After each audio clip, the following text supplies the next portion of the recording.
Immigration américaine, les choses deviennent de plus en plus difficiles. On va en parler sur cette vidéo. C'est parti!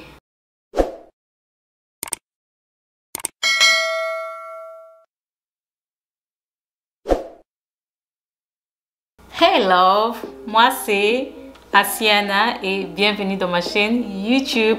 Aujourd'hui, on va parler de l'affidavit of support. Tout le monde connaît l'affidavit of support. On a l'affidavit pour ce qui concerne la due loterie. On a l'affidavit pour ce qui concerne les gens qui veulent parrainer leurs membres de famille.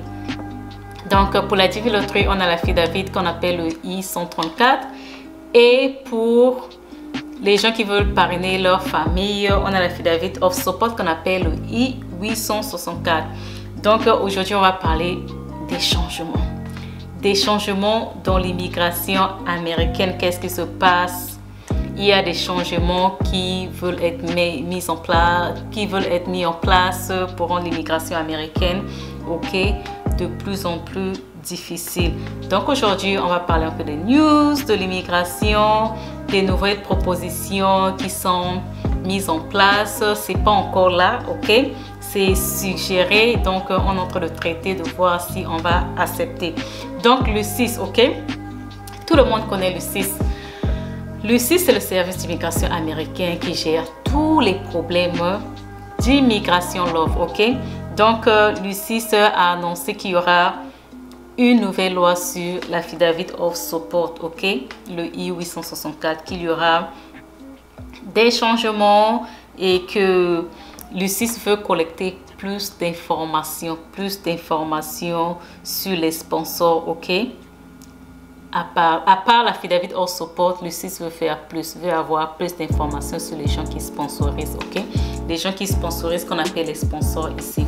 Donc, à part que les gens là vont soumettre l'affidavit of support, le SIS veut mettre une loi encore qui veut aller en fait plus loin pour avoir plus d'informations. Et ça, c'est juste pour corser le système d'immigration, Donc, cette loi s'appliquera aux sponsors, aux sponsors qui sont aux États-Unis, aux gens qui ont la green card, qui veulent sponsoriser des personnes, Ces futures lois, sont basées sur plusieurs règles.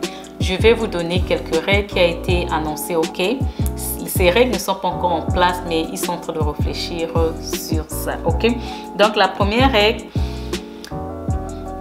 le SIS voudrait que le sponsor présente des copies certifiées, de 3 années de leur taxe return, Donc, ils veulent que le sponsor présente 3 années de taxes qui prouvent qu'il a fait ses taxes pendant ces 3 dernières années, Et la deuxième règle, le SIS veut que le sponsor présente son credit score. Ça, c'est franchement...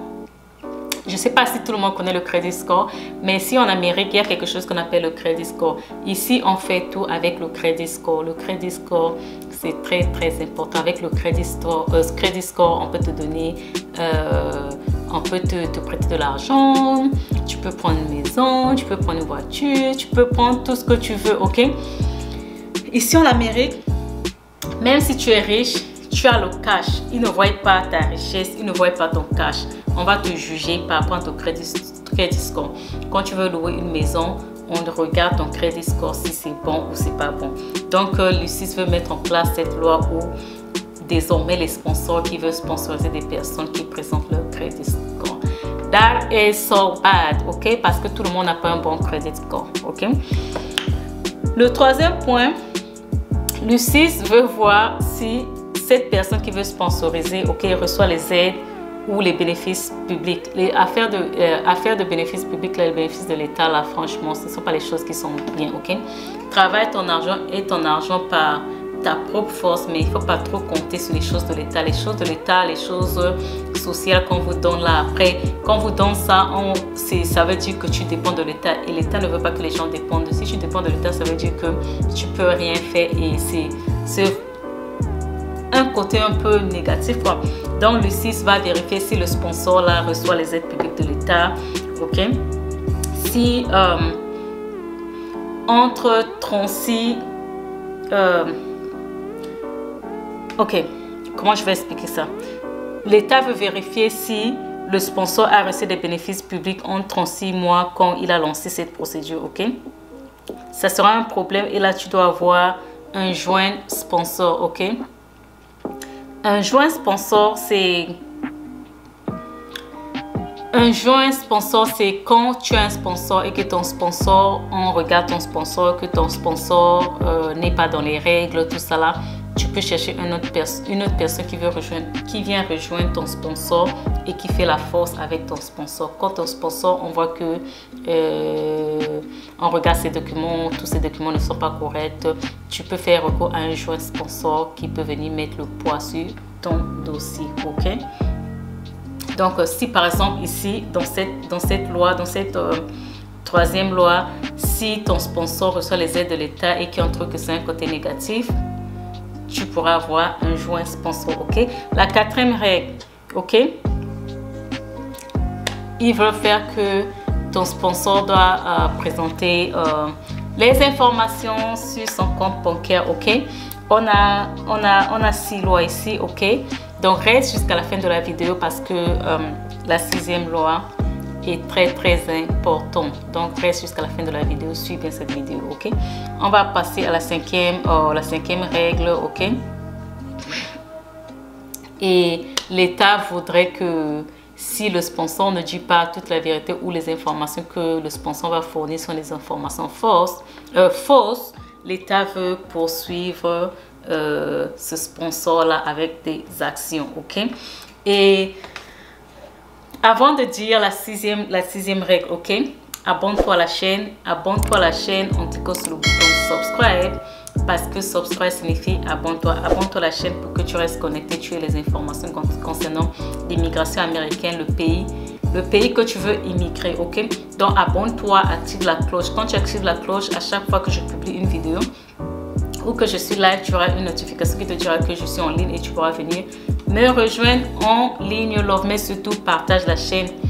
Partage la chaîne. Si tu sais qu'il y a les gens qui sont intéressés à immigrer aux États-Unis, partage les vidéos, la chaîne avec eux, comme ça ils vont apprendre beaucoup de choses, c'est gratuit, ok? Donc, on va parler du 6e point.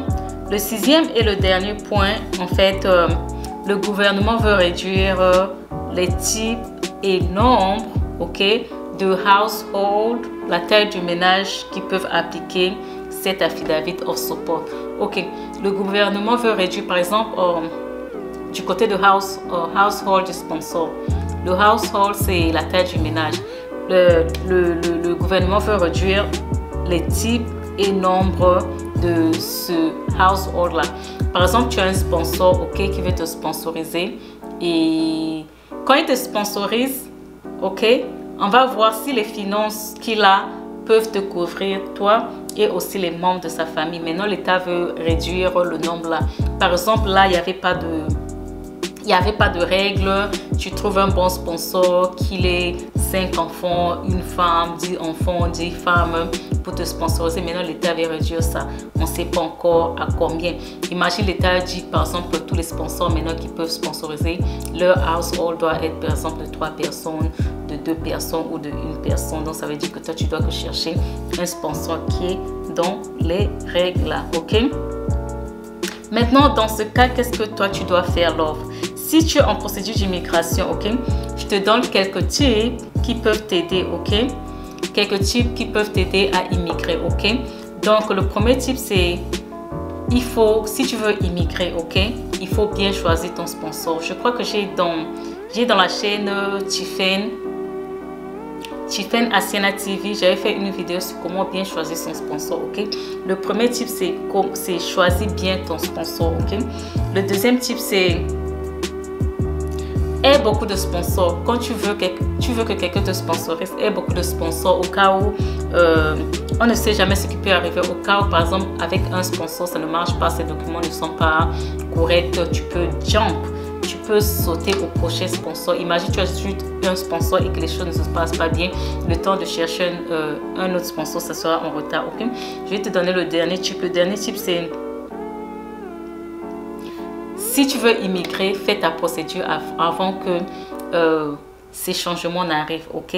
Donc, nous sommes arrivés à la fin de cette vidéo qui parlait des changements que le CIS propose, ok, concernant l'affidavit of support. Et moi, je te dis, laisse les commentaires. Si tu as des questions, laisse les commentaires. Je reviendrai répondre. Je réponds toujours. Je suis très active sur les réseaux sociaux, ok, love? Donc, n'oublie pas de t'abonner. Et moi, je te dis à bientôt et à la prochaine vidéo.